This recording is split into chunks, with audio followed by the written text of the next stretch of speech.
bagi kita semua. Om Swastiastu, Nemo Buddhaya, Salam Kebajikan. Para pembicara, moderator, dan Bapak Ibu peserta Professional Auditor Forum yang saya hormati dan banggakan, serta rekan-rekan Executive Office yang telah mengorganisir acara Professional Auditor Forum ini sehingga dapat terselenggara pada saat ini. Saya ucapkan terima kasih dan selamat datang dalam acara Professional Auditor Forum sore hari ini. Juga perlu kami infokan bahwa acara ini diselenggarakan berkolaborasi dengan IIA Belgia serta dukungan Bapak dan Ibu serta rekan-rekan sekalian. Untuk itu saya sampaikan terima kasih kepada Mr. Dennis Baert. Thank you, Dennis, for joining us so this event can be held. Juga kami sampaikan hal yang sama kepada Bapak Teguh Widodo, Inspector of Integrity Enforcement, the Audit Board of the Republic of Indonesia, atau BPK RI. Serta moderator kita yang akan memandu selama diskusi pada sore hari ini, yaitu Mbak Dyan Garneta, salah satu Governor IIA Indonesia. Terima kasih semua telah bergabung dalam diskusi hari ini. Seperti kita ketahui bersama bahwa tema diskusi kita hari ini yang terkait dengan bidang etika, yaitu Integrity Management for Internal Audit. Saya harapkan bahwa diskusi dengan topik ini akan menyemarak pada ruang diskusi Professional Auditor Forum saat ini. Karena tema ini menyentuh salah satu aspek yang sangat mendasar, yaitu integritas.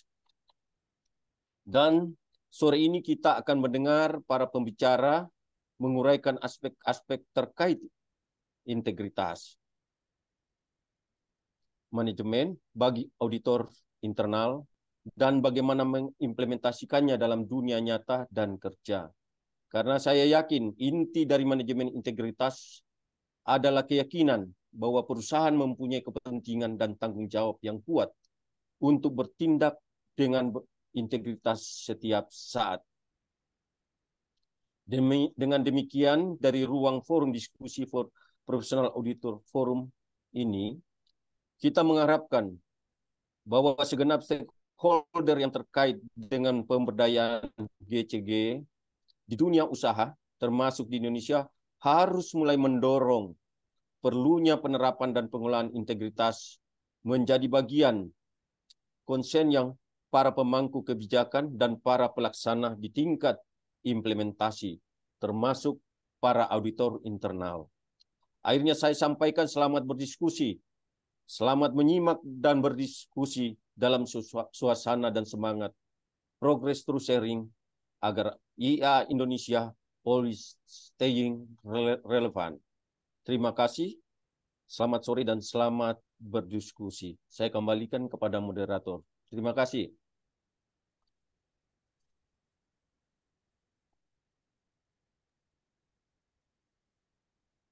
Baik, terima kasih Pak Joni. Selanjutnya silakan kepada Bu Neta untuk bisa memulai diskusi pada sore hari ini. Pada Bu Neta dipersilakan. Terima kasih. Selamat sore Bapak Ibu semuanya. Akhirnya kita ketemu lagi. Dan kayaknya seperti biasa, bukan seperti biasa ya, udah 2 kali tahun kemarin saya kebagian jadi moderatornya etik, ternyata berulang lagi di tahun ini. Mudah-mudahan Bapak Ibu nggak bosan dengan saya. Pada acara kali ini, sebagaimana tadi sudah disampaikan oleh Pak Joni, kita kebetulan bisa bekerja sama dengan teman-teman di IIA Belgia, dan ada Dennis di sini. Hai Dennis. Hello. Hello. You're going to be the first presenter, and then Pak Teguh next will be present his presentation after you. Is it okay for you? Of course, that's fine. Oh, Thank you. yes. Thanks so much. And do you want to present your own PPT, or you want someone to help you to present the PowerPoint? Well, if someone else could project the PowerPoint, and then I can look at people, so that would be great. Would that be possible? Yes. Thank you. Pak Putri minta tolong dibantu ya presentasinya Denis. Baik, Bapak Ibu, jadi kita akan mendengarkan presentasi dari Denis. Setelah itu kita akan mendengarkan presentasi dari Pak Teguh, dan baru setelah itu kita akan melakukan diskusi. Untuk Denis, nanti dia akan memperkenalkan dirinya sendiri, sedangkan saya perkenalkan pembicara kita yang kedua, Bapak Teguh Widodo. Beliau adalah Inspektur Penegakan Integritas di BPKRI. Salam kenal Pak Teguh. Ini Ya, saya juga sebelumnya sepertinya belum pernah bertemu Pak Teguh, ini kesempatan kali ini ya. Pak Teguh punya tugas untuk melakukan evaluasi atas sistem pengendalian kecurangan, jadi yang terkait dengan fraud, kemudian penegakan integritas dan pengawasan di BPK. Pendidikan beliau, pendidikan terakhirnya PhD dari University of Birmingham, UK ya Pak ya, dengan 2 sertifikasi yaitu CFE dan CA. Mungkin setelah ini kita perlu ajak Pak Teguh juga untuk punya CIA. Oke, baik, untuk supaya kita bisa memulai, karena saya yakin Bapak Ibu sudah tidak sabar, mari kita mendengarkan presentasi dari Denis. Mbak Putri atau Mbak Dewi, silahkan di-share PowerPoint-nya Denis. Di full screen. Yep. Okay, Denis, you may start. Thank you so much. Well, first of all, I realize for you it's already afternoon over there, so good afternoon, everyone. And first of all, of course, I want to start with a thanks to the IIA Indonesia for this very kind invitation. I can only hope that I won't disappoint. Also, my apologies that I will be speaking in English. My Bahasa Indonesia is not currently at the level that I would hope it to be, so apologies for that. I'll try, but next time you invite me to to speak some more Bahasa Indonesia, we shall see. All right. So maybe I'll just give you, before I start, a bit of insight in who I am. So my name is Dennis Baert. I am the head of forensic auditing at the Federal Internal Auditing Service in Belgium. So we work. We are an investigative team within that looks at breaches of integrity within all federal administrations. But I'll tell you more about that in a minute. My personal background: I have a background in the law. Later, I did a PhD in philosophy, and I've worked in government as a lawyer for a long time as public tendering, and for a fair number of years now I've been working in forensic auditing, and as such I hope I can say a few interesting things about integrity and how it relates to internal auditing. So you can see the title of my slide, of my talk rather, the Spelling Fallacies, Building Ethical Organizations, and you can move up to the next slide, please. Thank you. So what do I want to do in my hopefully short talk today? Well, my purpose here is actually to offer you some thoughts on how internal auditors, such as yourself, can and should contribute to strengthening integrity in the organizations in which you, of course, perform your audits or you provide consulting. And there are sort of 3, I think, salient points I need to make at the outset. First of all, what I think is important in what I'm going to talk about is that I clarify what my method is. And my method, or my perspective, is one that is at the same time internal and external to internal auditing. What do I mean by that? I'm a forensic auditor, and I perform forensic audits. Now, I know the term forensic auditing is a rather vaguely defined one. You have also, because it's sort of, almost synonymous with fraud auditing or fraud investigation, forensic investigation. These terms are vaguely defined and not always well distinguished. Every handbook seems to use a different typology. But the main point here is that I'm not as such an internal auditor. I've worked in internal auditing. I'm not a complete layman to it, but my profession is not internal auditing. So I'm not, in that sense, an insider to what internal auditors do all the time. However, Forensic auditing, of course, is a field closely related and intertwined with internal auditing, as we'll talk about in a few minutes. And so the method I'm going to use here today is sort of bring a perspective outside from internal auditing, but closely related to it, and hopefully bring some insights to internal auditors such as yourself that might be inspiring for you in how you think about what you do as internal auditors in relation to strengthening integrity and ethics within organizations. Then the content of my talk. So what's the actual meat of my talk? Well, I want to explore with you a number of fallacies, a number of myths, if you will, that plague organizations. Doesn't matter which ones, governmental, private sector, all large organizations are plagued by a number of fallacies, basically wrong ways of thinking about integrity and ethics and how they should be strengthened within organizations. These fallacies are everywhere, and they basically stop organizations from actually implementing sound, reasonable, and effective strategies of strengthening integrity and ethics. And of course, the upshot of that is that I want to talk to you about what internal auditors can and should do to counter that. How can they sort of tackle those fallacies, and what do they need to do that? So, with that method and that content in mind, my talk is going to have the following structure. First of all, I'm going to reflect a bit on my method, on my perspective. Then I'm going to tackle, it's four, the four great myths and fallacies of integrity.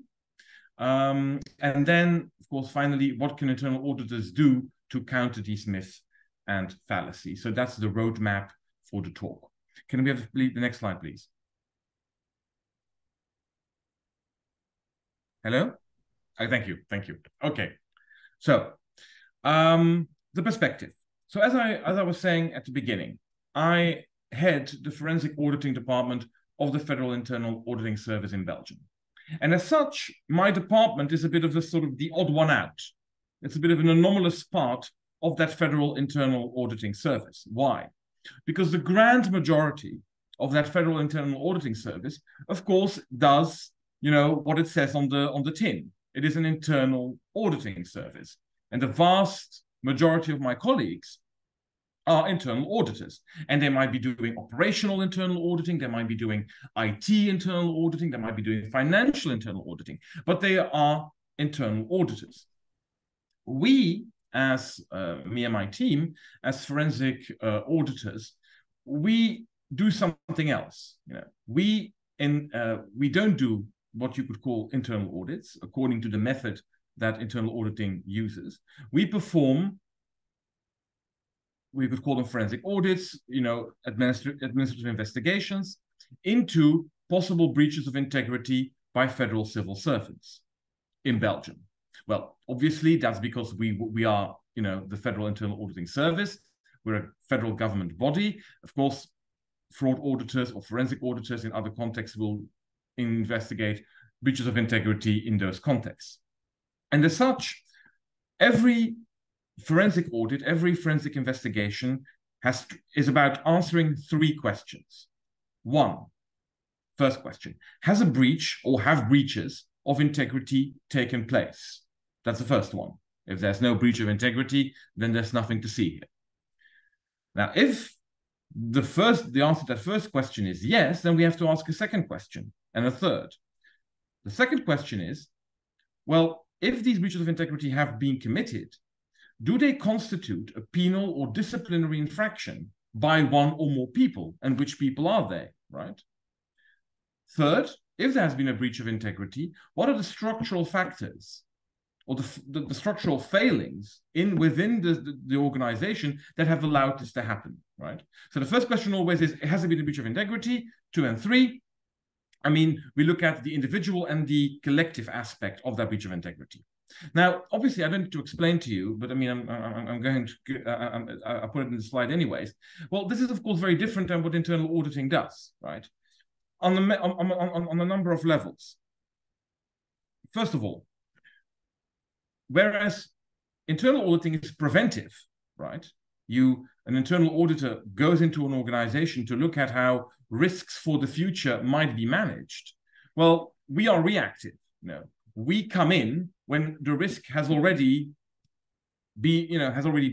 realized itself, and we are there to investigate why and how that is. So it's reactive in that sense. Second difference is, of course, abstract between concrete. An internal auditor will look at processes. He will look at how an organization organizes its activities, independent of who is managing these activities. But of course, we as forensic investigators, we have to become very concrete, as you can see in our second question already, or also already the first question. We have to look at what actually happened and not just the process in the abstract. Of course, also another distinction is the general versus the personal. An internal auditor looks at the general scope of things. We look at people, persons, right? Also, another difference is the cooperative versus the adversarial method. An internal auditor is there to work with the management to help them ascertain whether their risks are managed. And also, that's why it's an important part of any internal auditing process, that a report or the findings are discussed and perhaps amended after discussion with the management. That is not the case with us. We are adversarial, right? We come in to basically ascertain what has happened and how do we have to judge that legally and disciplinary, right? So that's also a difference. And then, of course, finally, whereas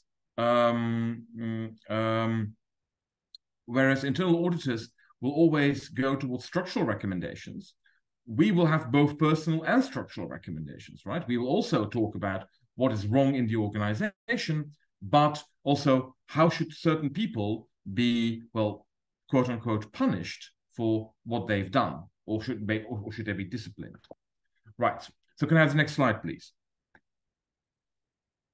So now that I've told you how completely different, how fraud investigation, forensic auditing is from internal auditing, you could legitimately wonder, why do we have to listen to this man from far away talking about what we should do in our jobs? If what we do is so completely different, what possible insight could I bring you? And I think the key here is the third question, that we always have to ask, what are the structural factors that made a breach of integrity possible? And it's the following, I think we have to go to the following sort of argument. First of all, we ask, has a breach of integrity taken place? If the answer to that is yes, well, then a forensic investigation is always already there, because somehow the processes, the mechanisms, the structures of an organization have failed, right? They have failed in managing the integrity of the organization, right? We could say, okay, you could argue that maybe the risk was unavoidable, or the cost of avoiding that risk obtaining was too high. Yes, possible. But the baseline is that somehow the organization has failed. A perfectly working organization would not have breaches of integrity, or they would be detected so early as that they would not have taken place. So that means that we as forensic investigators are all the time looking and seeing, based on the evidence, what structural problems in an organization lead to breaches of integrity becoming possible. And because we, of course, do lots of investigations, because of the cumulative experience, but also because we exchange that with other forensic auditors, and there is a literature on this, forensic investigators do have, you would hope, a keen insight into certain tendencies of why these failures in integrity management occur, right? You start to see patterns in why breaches of integrity become possible within organizations. Now, obviously, if there are fundamental problems in the way organizations are built in terms of processes, in terms of governance, well, rectifying that, basically advising management how to rectify those problems, that, of course, I don't need to tell you, is the task of internal auditors. Internal auditors also need these insights in where the problems lie to be able to do their job, to advise management on where the risks are and how these risks can be managed better. And that is why an exchange between internal and forensic auditors is so important, of the highest necessity, I write here. Because in a way, if we forensic auditors would just do our investigations and do nothing with the experience and the knowledge we've built over the years about where actually in real life the problems in an organization appear and why they can appear, if we do nothing with this, I mean, we are wasting huge potential to improve organizations. If you internal auditors do not have this information, well, you're basically, to a large extent, when you're advising management on how to avoid integrity risks, you're flying blind, So because you don't know what actually in practice, in real life, is the problem.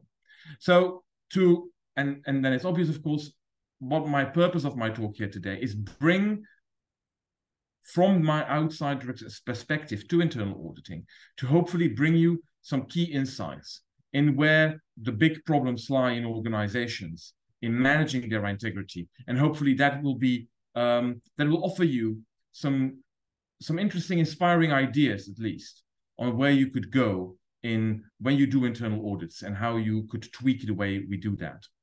Okay, that's so much from the method. We can go to the next slide, please. So, what is the little bit of experience I want to share with you today? Now, I was wondering when I was asked to do this talk, what I could talk to you about. I mean, there are many interesting things to talk about in what are the big problems in organizations, where they fail. But I thought what would be most interesting is to basically go to a very high level here. And that is to address what I would call the main integrity fallacies. Now, what is a fallacy, first of all? Many of you will know. A fallacy is a term used in philosophy, but also in daily life, to talk about a mistaken belief based on unsound arguments, right? We talk about logical fallacies, like wrong ways of thinking. And what my experience as a forensic auditor has learned, and my exchanges with other forensic auditors, and what the literature on forensic auditing, I think when you read it in a very intelligent way, you see that at the highest level, the problem of organizations in managing their integrity is that management very often holds on, have in their brains these completely mistaken beliefs about what integrity is, how it is maintained, and how an organization can organize itself to maintain integrity. And these fallacies paralyze any effective or productive action in this field.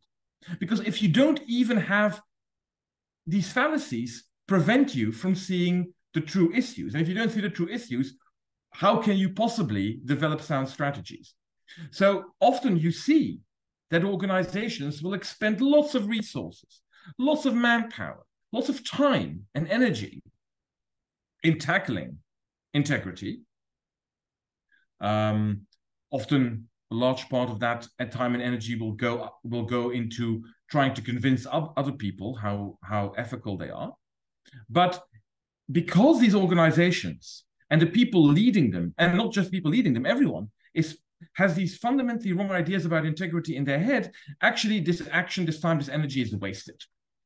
And of course, the result of this is that enormous integrity risks remain unmanaged, unaddressed by management in organizations. And I'm going to discuss 4 of these myths or fallacies about ethics in organizations with you today. The first one is what I call the integrity paradox. The second, the individualism fallacy. The third, the zero-sum fallacy. And fourth, the control measure fallacy. And hopefully, hopefully these will ring true with you. I really hope so. And I hope for a lively exchange after my talk, and because I love to hear from your experience in very diverse professional contexts, and let's face it, also a different cultural context. And I would love to hear from you whether this is also the case in Indonesia, of course, and how that works, because it's all strongly interconnected. And that's what I'm going to talk about now. And we have to always keep in mind that these fallacies are strongly interconnected, as you will see. Can I have the next slide, please? Okay, so the first major fallacy or myth about ethics in organizations and integrity that I want to talk about is what I call the integrity paradox. And actually, it's the most actually that's misspelled. It's the most ubiquitous fallacy. Please ignore the wrong spelling there. The most ubiquitous fallacy in integrity management.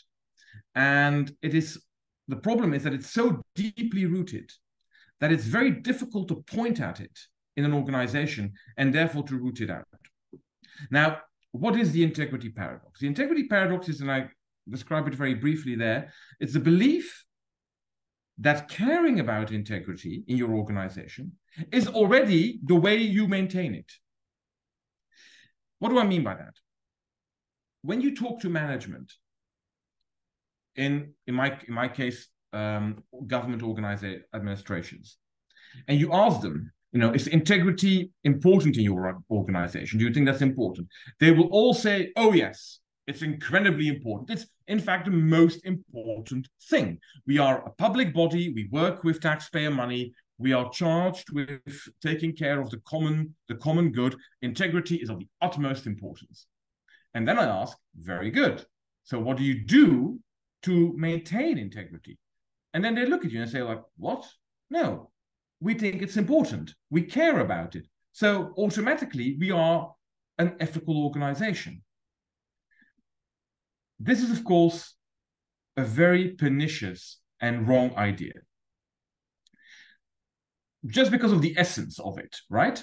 So what's behind this paradox, this fallacy? People think that being ethical, having an organization that has integrity, to have that, you have to care about it. Integrity is one of those things that if you care about it, you already have it. Because the thing is, and we'll talk about this in the next fallacy, people have this tendency to think that integrity is always something about the individual, right? It's a matter of the will, right? If we will the good, if our intentions are good, then we will always be good in terms of ethics, right? Now, this is an extremely dangerous fallacy. Why? Because people who believe it, people who think like this, and they won't even often be aware of it, but people who think that caring about integrity is doing enough to maintain integrity, right? If you want to be ethical, then you're already ethical. If you think that, then of course you have a perfect excuse for yourself to do anything about it, right? And this is what we see in practice. Many leading civil servants who will say, "Oh, I don't need to do anything because everyone here cares about integrity." And the thing is, the paradox will often not be stated openly, because when you have to say it out loud, it sounds ridiculous. But people often think it in the back of their heads without having sort of made it explicit to themselves. But the way they think about integrity expresses that basically they're operating from this paradox. And I've given two phrases here that you often hear, but that basically come out of this paradox. For example, when you ask someone, a manager in an organization, what do you do to maintain integrity here? They will say, well, we have a very open and ethical culture. And because we have that, people feel we have no problem whatsoever. But that's circular reasoning. How do you maintain an ethical organization? Well, we have a very ethical culture. How do you have an ethical culture? Because we have an ethical organization. It's perfectly circular, and it's a perfect excuse not to do anything, right? Also, like, for example, the other one, the more negative, like sort of the mirror image of that, are you accusing us of being fraudsters?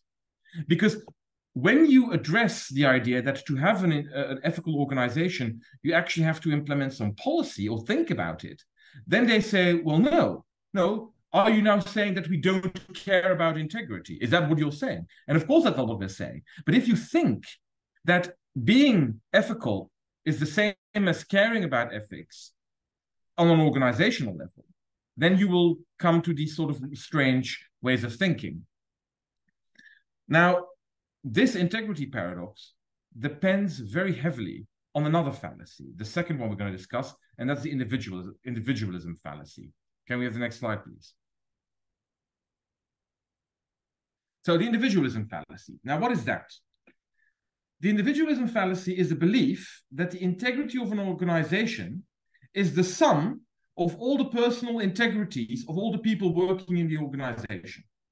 So the idea here is that, oh, integrity is something that a person is, that a person has, right? It is individuals who are ethical or unethical, right?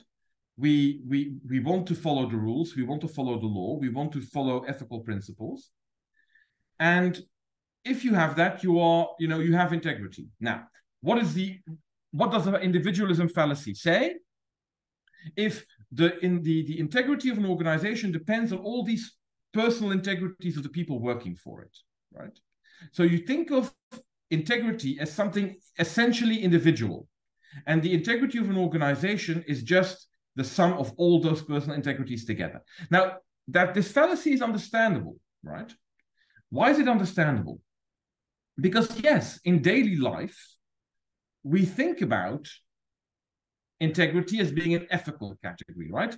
Having integrity is about being a good person, right?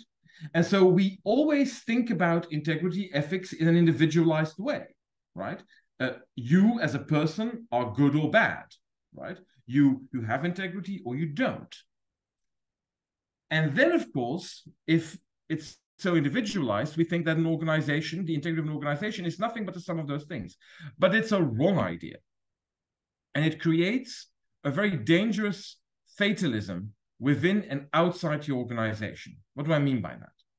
If you say, well, the integrity of our organization is completely dependent on the personal ethics of the individuals working for it. Sorry, I think you have jumped the slides. Could we go back to the next slide, please, on the individualism fallacy? Thank you.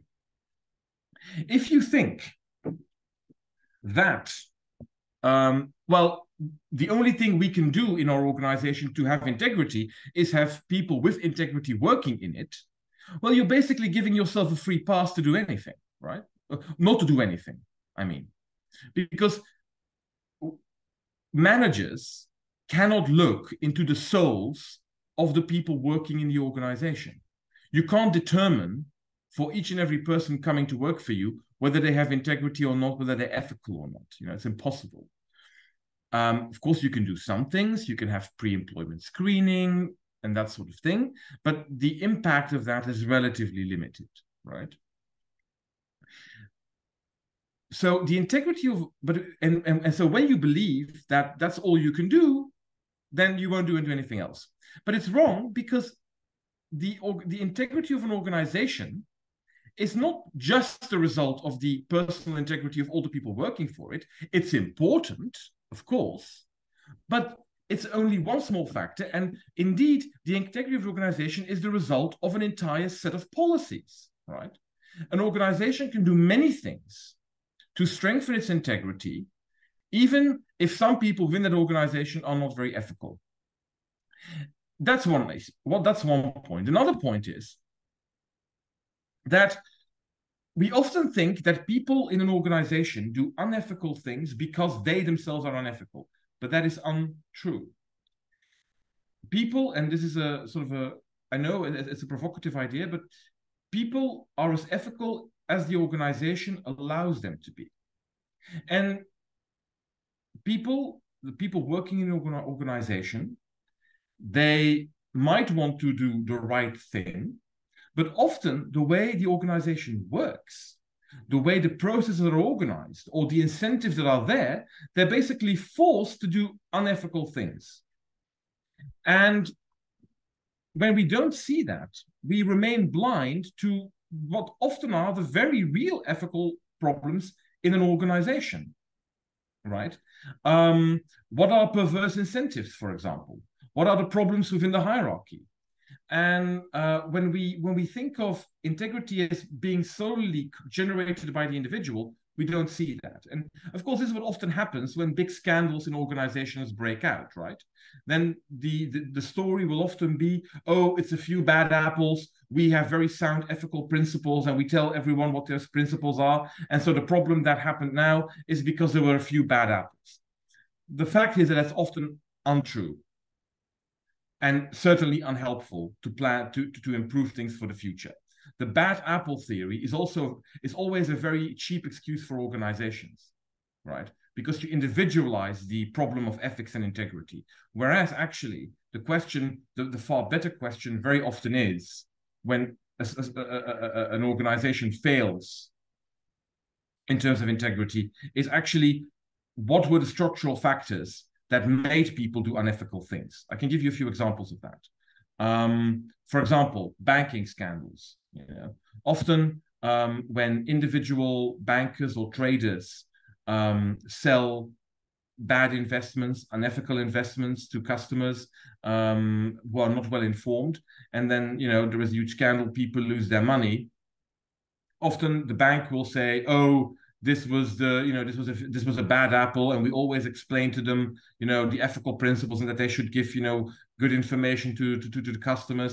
Yeah, until you go start digging in actually what the training was in the company, what incentives were offered to the people selling those investments, and then you see basically that the organization basically encouraged very heavily unethical practices, allowed them. Well, not explicitly, but chose to ignore them, basically rewarded those people who acted in an unethical way. And then when suddenly the scandal breaks out, then they try to sort of wash their hands of it. Another example, and this is from the public sector, not in Belgium, but in Holland. A few years ago, there was an enormous scandal. It's called there the benefits scandal, where basically thousands upon thousands of people were basically accused by government administrations of committing fraud. They were given fines of tens of thousands, of hundreds of thousands of euros. This destroyed these people, destroyed their families. In many cases, actually, the families fell apart, became so poor that even children were taken away from them. And then it turned out that these people hadn't been fraudsters at all. Now, there was a huge investigation into what happened there.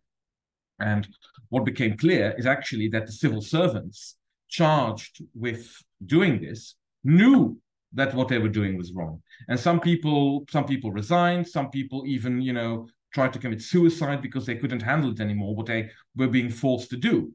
And these people didn't lack an internal ethical compass. No, they had a very strong one. It was the way the organization worked that made them do unethical things.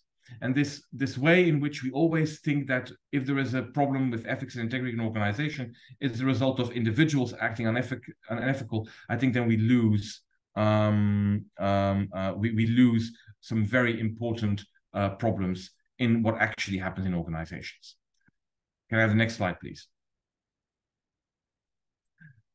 So then we move on to the third fallacy, and this is what I call the zero-sum fallacy. Now, what is a zero-sum fallacy? It is a belief amongst many people in management, in organizations, that there is a sort of a zero-sum game between control measures to prevent breaches of integrity and trust, right?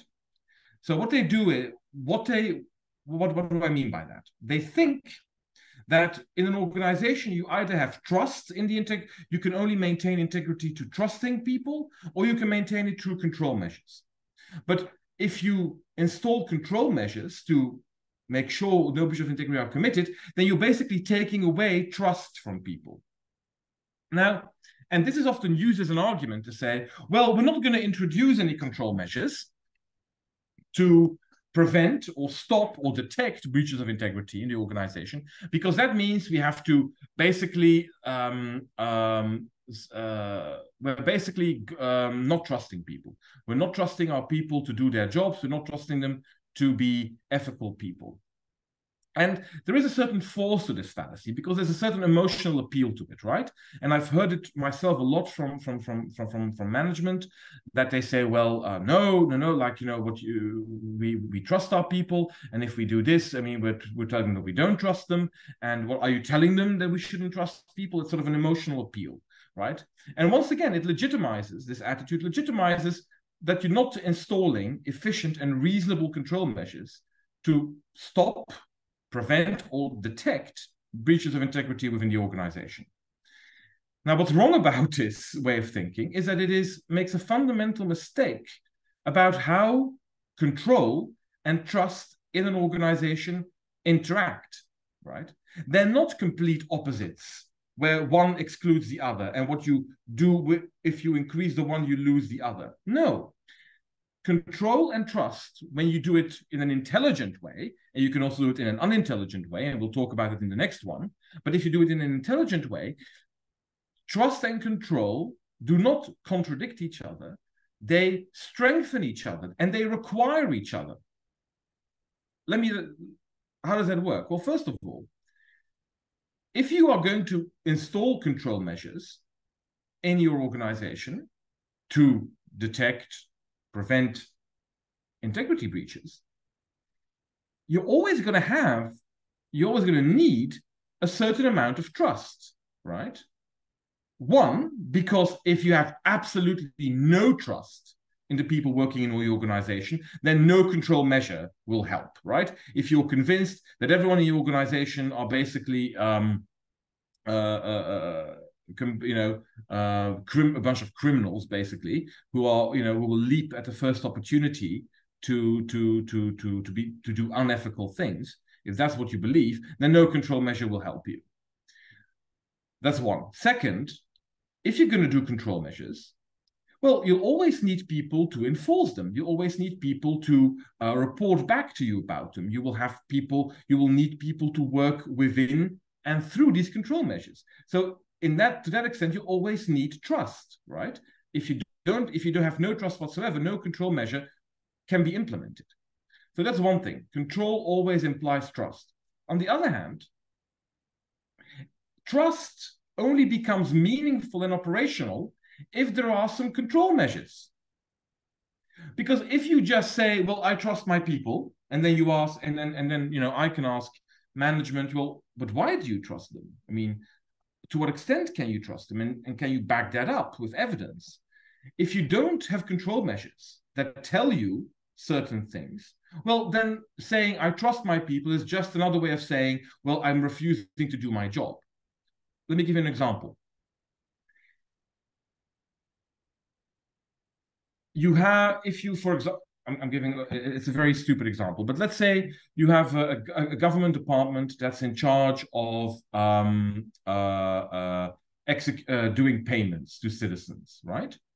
And of course, in a department like that, there's always a risk that maybe someone who is executing those payments is going to make payments to himself or to members of his family or a third person that's then going to share the spoils with them. It's an obvious, I know it's ridiculously simple as an example, but it's just to illustrate a point. Now, imagine you have a department like that, and you ask someone who manages the department like that, okay, so what control measures do you have in place to prevent this? And then that person says, well, I trust my people not to do that. And you say, well, how do you trust them? I mean, on what basis do you trust them? Now, then, of course, the answer is not like, oh, we should never trust people. If you don't trust the people at all, then you couldn't do anything. You couldn't do the payments. What you can do, for example, is a reasonable and efficient control measure. For example, you could say, okay, we're going to have we're going to take a sample at the end of every week. We're going to have randomly select a number of payments, and we're going to check those, right? And if week after week after week after week after week, you don't find a single anomaly in the payments being made, well, then you can say, look, I have a legitimate trust in my people. I don't have to install other control measures because I have a control measure that over a long period of time and with a reasonable set of data tells me that there is no obvious that there is no real indication that something wrong is being done. So the control measure actually allows you to fend the trust you have. If, of course, one day your sample turns up, if this technique would turn up every week a large number of anomalies, well, then, of course, then you would have to talk about extra control measures, because then you can see that your trust maybe isn't legitimate, right? So once again, trust and control are not opposites. They mutually reinforce each other. And if you do it well, and when management in their mind thinks that that isn't the case, that basically what you win in control, you lose in trust, and vice versa, once again, that becomes a way of not really doing your job. Okay, can we go on to the next slide? And so finally, I would like to talk about the control measure fallacy. So the control measure fallacy is basically what happens if you use control measures unintelligently. And what is the fallacy here? And it's like a general fallacy that happens in a lot of, in all forms of, in all organizations. And they say, well, you know, and it goes a bit like this, you know, there is a problem, something must be done. Okay, well, this is something, therefore we must do this. Well, each and every one of you, of course, sees that this is a completely spurious form of reasoning, thinking. But you would be surprised how much of policy, public and private entities, is basically based on this way of thinking, right? We need control measures to safeguard integrity. These are some control measures. We must do these. Okay. And this leads to control measures being put in place that are either not thought through, they're not well considered, they're not coordinated amongst each other or with other organizations, they're not evidence-based, and they're not evaluated. And if you don't, if you don't think through control measures, if you don't coordinate them, if you don't make sure that they're evidence-based and that they're not being evaluated on their effectiveness, then these control measures will do a few things. They can do, well, first of all, in the best case scenario, they'll just be ineffective. They won't do anything, right? I mean, your control measure, if you haven't thought well about it, if it's not coordinated with other control measures, if it's not evidence-based, if it's not evaluated, in the best case scenario, it doesn't do anything, right? And it just sits there and it's slowing down the organization. In a slightly worse case scenario, a control measure like that doesn't do anything, but it also creates a false sense of security, right?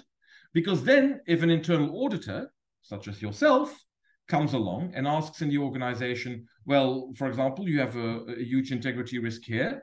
How well do you manage it? And then they will say, oh, well, we have this control measure and it's there and it's wonderful. And if it doesn't do anything, it's just sitting there creating a false sense of security, and it prevents people of actually doing effective things. And in the most worst case scenario, the worst case scenario rather, such control measures will not just be ineffective, they will not just create a false sense of security for the organization, they will actually have the opposite effect. They will actually increase the risk of breaches of integrity. How? How does that happen? Well, I'm giving a few examples of how that can happen. Well, first of all, the control measures can be so complex and cumbersome and difficult to work with that the people in the organization are basically forced to use workarounds to basically get their job done, right? And if, often that's a result because exactly the control measures haven't been thought through. There hasn't been any sort of attempt to coordinate with the people who actually have to work with it. They're not evidence-based and they're not evaluated. And so they stay in place and people just do something else. Let me give you an example. A few years ago, and this was when I was still doing internal auditing, we were working in we were doing an audit in an organization, and it was, to be very brief, an organization where it's called the economic inspection, right? So this is a government department that has to do inspections in all sorts of companies to see whether they comply with economic legislation. Okay, trade legislation. Okay, fair enough. Now, of course, these inspectors, when they've done an inspection, they write their report, and those reports can contain sensitive data, because they contain sensitive data about the company they've been inspecting, and, the company might be interested in having those data. And so you have to secure those data. That's obvious. A loss of data here is a big integrity risk. Now, our question was, what do you have in terms of control measures to make sure that that doesn't happen, that those data are not taken out by someone here and given to a third party, such as the company being inspected? And then they said, oh, we have a very good control measure in place. So there is a special program the inspectors have to use to write their reports. And basically, these reports can only be read by very small teams, right? There's like 3 or 4 people within a team, and only they can read each other's reports. But it's not the case that these reports can be read by all people in the economic inspection department, right? And the only exception to that are the managers of the departments, and they can consult. But then they can look at reports from other teams, but that's also necessary. I see that there are already questions. We'll get to that in the end. Okay. So, what was that? Right. So okay. So we thought, okay, this is a very reasonable control measure, right? You've limited the access. We went to talk to people who actually work with this program. And what turned out, it takes like 5 hours to do anything. So basically, most of us we write our reports somewhere else in like a Word document, and then we copy paste the Word document into the program when we're done. And then, of course, that Word document is accessible on let's say like shared disks. So basically, you've done the opposite. Even worse, some people told us, well, there are so many bugs in the program that often it's not possible to read your own reports. So, and the only solution the IT department has for that is to basically give you the reading rights of a head of department so you can read everything. Right. You can see what's happening here. The control measure seems reasonable on paper, but when it's actually applied, it leads people to do things that actually make the situation far worse. If they hadn't had this control measure, probably they would have done it more safely than they were doing it now.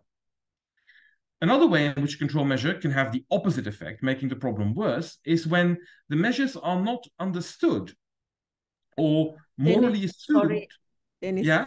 You yes? have 5 more minutes, yeah? Okay. We're going to get there. Thank you. So when the measures are not understood or assumed, when control measures are not if there has been no consultation with the people who actually have to work with these control measures, if they don't think of these control measures as legitimate, they're not going to sort of feel committed to them. And actually, they're going to feel quite motivated not to follow them, which will lead to worse results. Even worse, it can be the case that the measures are seen as illegitimate or unreasonable, right? When, for example, they're not applied equally to everyone in the organization, right? That's also a problem. And then people will be highly motivated not to respect those control measures and do worse things than they would have done without the control measures. Also, control measures often fail to take into account non-rational behavior. I can illustrate this very briefly, right? I mean, I think Confucius, said that if you impose lots of rules on people, they will become devious. If you impose upon people a sense of honor, they will do the right thing even if you're not looking at them. And I think this is often the case. Often people, when they're over-surveilled, when people are being sort of hyper-managed, they will actually become more resistant to actual legitimate rules. Okay. Can we go to the next slide, please? So I've been talking to you now at length about these fallacies. Now, what can and must internal auditors do? Well, obviously, internal auditors are ideally placed to tackle these fallacies, and they have to. Reducing the risks that are created by these fallacies is the very core of internal auditing.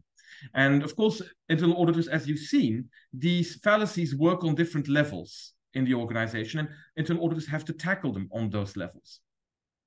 And the first way in which they can do that is to always stress the centrality of integrity and the fraud risk and what fraud risks mean for an organization, because in many organizations that's not even perceived, right? Because of the integrity paradox. I think that's the first thing integrity auditors have to do, to point out that no, believing that you care about integrity is not enough to secure your organization against integrity risks. And I mean, that also means that like when internal auditors talk, when we make audit programs, when we look at those things, we have to stress that to management.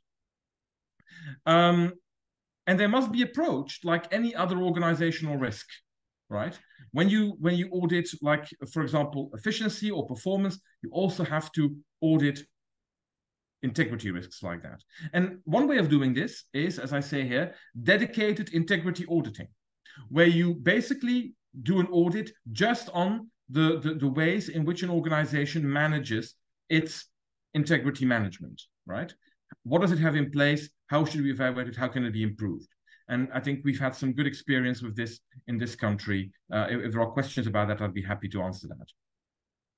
And of course, when internal auditors do an audit and they see that there are control measures, and this is going back to what I talked about a few seconds ago, don't just be happy with seeing like, okay, there's a control measure, it works on paper.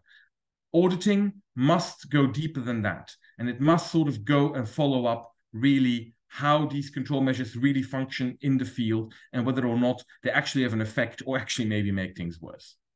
So, and then the final slide. Can I have the final slide? Sorry. Next slide. Yeah. Okay, so if that's what internal auditors need to do, very briefly, so what do you need as internal auditors to do that? Well, first of all, is the willingness to prioritize the problem. And that's not the individual internal auditor that needs that. Well, they also need it.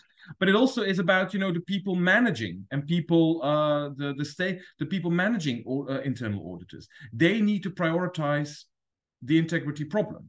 Only when you treat it as a serious a risk and a problem as any others, then you can actually the internal auditors actually having to do the work will be able to do it. You need to support in resources to undertake this. Because yes, if you take integrity risks seriously, if you have to actually follow up on the actual effectiveness of control measures, you need time, you need resources to do it. It's very easy.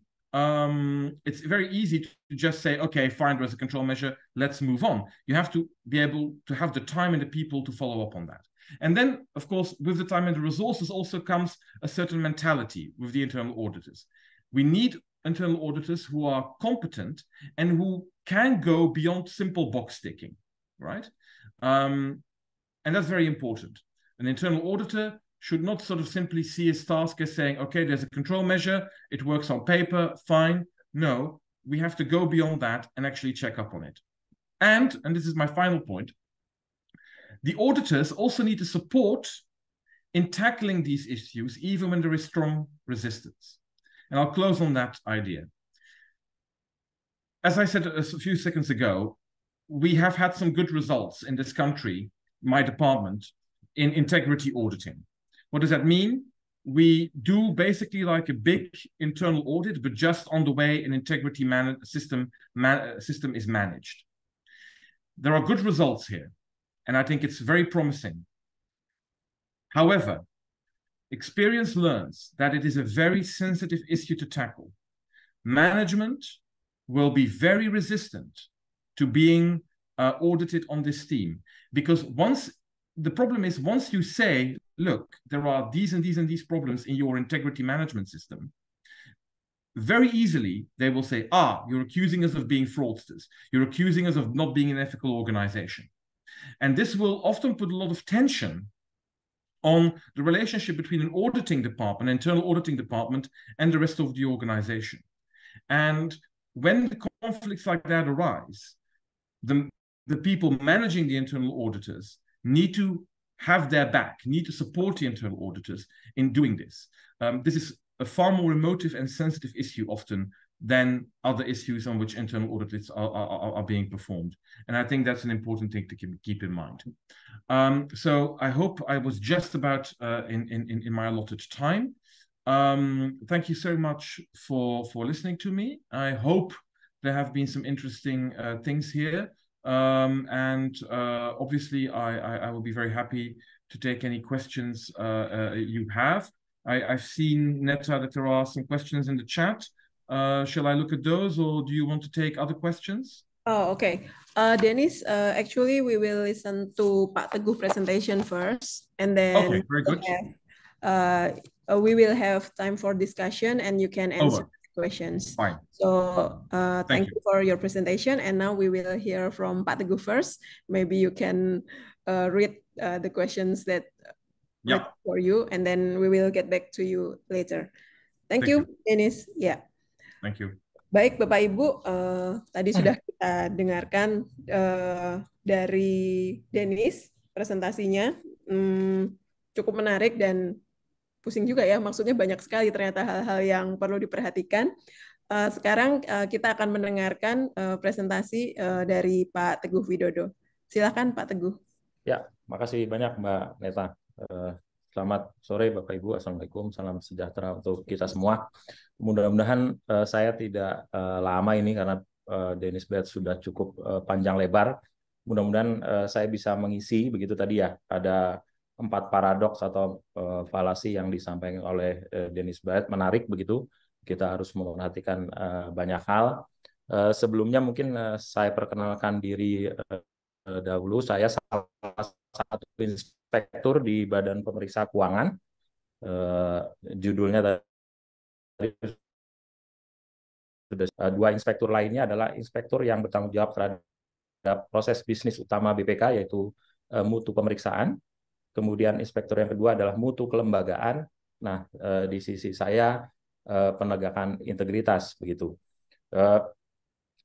Tetapi di tempat saya di Inspektorat Penegakan Integritas tidak saja bertanggung jawab untuk urusan pemeriksaan atau investigasinya begitu Bapak Ibu, tetapi juga seperti tugas kita sebagai internal auditor juga melakukan advisory begitu ya, kalau di konsep terakhir dari IIA, termasuk di sana edukasi, kemudian pendampingan dan juga memberi pertimbangan. Itu kira-kira.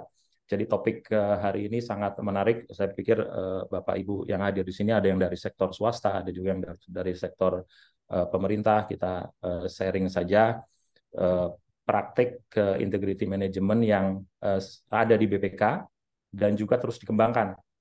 Gitu. Jadi saya pikir akan relevan dengan hal-hal yang tadi disampaikan oleh pembicara pertama. Lanjut Mbak, Mas. Ya ini ini isu pertama saja, saudara pembuka. Ada tantangan di Indonesia begitu ya. Indeks persepsi korupsi Indonesia tahun 2022 turun ya, skornya dari 38 turun menjadi 34. Peringkatnya juga menurun, kalah jauh malah dengan beberapa negara kecil begitu. Ini perlu mendapat perhatian kita bersama, tidak saja sektor pemerintah tapi juga sektor swasta. Terlihat dari rekomendasi Transparansi Internasional ini. Lanjut Mbak, Mas. Iya, ini kebijakan ekonomi anti korupsi. Kita rekomendasi dari Transparansi Internasional, pemerintah dan swasta harus konsisten dalam membangun sistem anti korupsi. Jadi kami pikir ini sangat relevan dengan diskusi kita hari ini. Memang tidak bisa berhenti begitu ya, berbagai hal harus kita terus kembangkan. Ya, ini di praktik di BPK. Lanjut.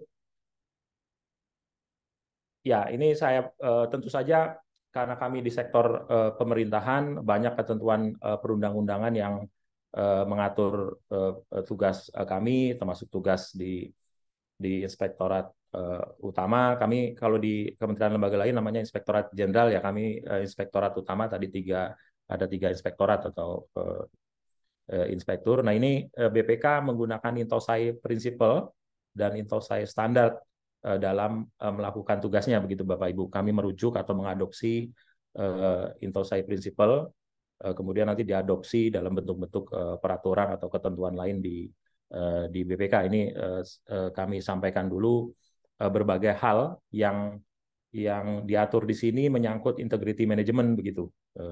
Mudah-mudahan bisa bermanfaat karena Intosai Principle dan juga Intosai Standard ini juga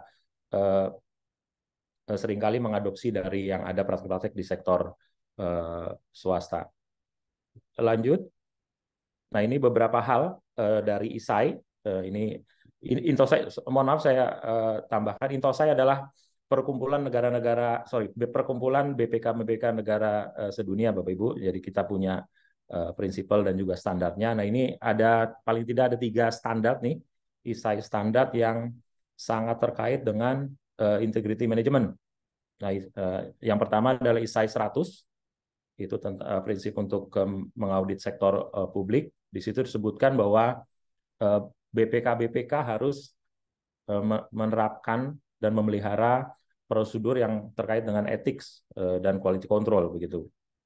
Kemudian tentu saja para pemeriksanya harus patuh terhadap ethical requirement. Ini nanti akan relevan dengan integrity management yang sedang kami terus bangun. Kemudian di ISAI 130 ini Code of Ethics dari Intosai, kita harus menyusun Code of Ethics, dan di situ disebutkan BPK harus punya ethics control system begitu, atau integrity control system. Tentu saja ISAI menyampaikan bahwa tolong sesuaikan dengan keadaan atau kondisi di negara masing-masing begitu. Jadi fleksibilitas tetap ada, tapi kita diminta membangun prinsip-prinsip dari ethics control system. Kemudian di ISAI 140 tentang quality control for SIS ini juga ada tentang ethical requirement. Jadi di dunia BPK sedunia ini, di lingkungan itu juga sangat perhatian dengan integrity management. Mungkin kita akan lanjut detail ke ISAI 130. Apa sih prinsip-prinsip yang diatur di ISAI 130?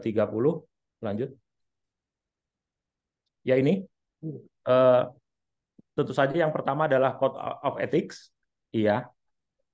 Yang kedua, leadership at the top. Mungkin Bapak Ibu sudah familiar dengan ini. Tadi kalau kita kaitkan dengan diskusi yang pertama, leader harus caring gitu ya. Tapi paradoks tadi kan caring saja tidak cukup begitu ya. Tapi ini penting, para pemimpin harus mendemonstrasikan apakah mereka juga mendukung tentang perilaku etik, juga menerapkan dan juga mengimplementasikan begitu ya, menjadi contoh buat kita semua begitu. Jadi leader sangat penting. Kalau kami bilang sih leader ini dari semua level ya, tentu saja dari manager level bawah sampai leader paling tinggi, karena ethical culture ini jadi penting. Tidak saja individu-individu tadi ya, kalau bicara tadi dari yang disampaikan Dennis, kita juga harus membangun itu dari sisi organisasi. Kemudian di ISAI 130 juga bilang ethics guidance. Jadi kita harus ada edukasi atau pelatihan tentang ethics begitu. Kita tidak bisa berharap pada individu saja, tapi juga harus mendorong penerapannya. Itu kira-kira kalau saya kaitkan dengan panjang lebar tadi yang disampaikan oleh Dennis Baert. Kemudian ada konseling. Saya nggak tahu di sektor swasta seperti apa. Di ISAI 130 ini juga bilang BPK harus ada staff atau manajer yang menjadi ethics advisor gitu. Kira-kira kalau di BPK jadinya saya dan kawan-kawan di Inspektorat Penegakan Integritas begitu. Ketika kami diskusi dengan BPK Australia, ANAU juga mereka punya semacam ethics advisor seperti ini. Kemudian di ethics guidance ini juga perlu didorong bagaimana mengatasi ethical dilema. Kadang-kadang ada hal-hal yang abu-abu begitu ya. Nah, ini perlu didorong, diedukasi bagaimana menghadapi dilema ethics. Kemudian lanjut yang terakhir, ISAI 130 ini bilang juga perlu ada ethics management and monitoring begitu. Yang paling kelihatan di poin pertama adalah pengelolaan sumber daya manusia. Ini cukup menarik begitu ya. Masalah rekrutmen dari awal, mungkin profiling pegawai baru itu jadi penting di awal begitu ya di HR management, kemudian juga kebijakan rotasi itu mengaruhi pengelolaan integritas di suatu organisasi. Kemudian berikutnya adalah penilaian kinerja dan pengembangan diri. Pengelolaan SDM ini ternyata juga mempengaruhi integritas begitu. Jadi antar sistem lainnya saling menguatkan begitu. Kemudian ini mungkin yang berikutnya sudah banyak praktek dilakukan oleh sektor swasta maupun pemerintah, bagaimana mengendalikan konflik kepentingan, kemudian gratifikasi, whistleblowing, kemudian tadi pemeriksaan kalau di pembicara pertama bilang ada forensik audit, kemudian juga ada pengukuran tadi. Pengukuran bisa terdiri dari dua, pengukuran terhadap individu dan juga pengukuran terhadap integrity management organisasi tersebut. Nah, ini yang disampaikan dalam ISAI 130 tentang ethics control system. Kami paham di sektor lain atau di best practice banyak ethics control system atau integrity manajemen atau fraud control system begitu ya disebutnya beraneka ragam. Nah, ini coba dikembangkan di BPK sehingga kami coba begitu ya, karena ini saling kait-mengait antar sistem, kami coba membangun semacam framework begitu. Kami menyebutnya sih framework ke sistem manajemen integritas dan pengendalian kecurangan. Lanjut Mas, Mbak. Nah, ini kami coba bangun. Ya, salah satu referensinya tentu saja fraud risk management yang diterbitkan oleh IIA dan ACFE ya terakhir bulan Maret 2023. Tetapi kami coba adopsi dari berbagai sumber juga begitu ya. Kami bagi ini menjadi 5 komponen ini sistem manajemen integritas dan pengendalian kecurangan di BPK. Yang pertama tata kelola, kemudian pencegahan, kemudian pendeteksian, penindakan, dan terakhir pemantauan dan evaluasi.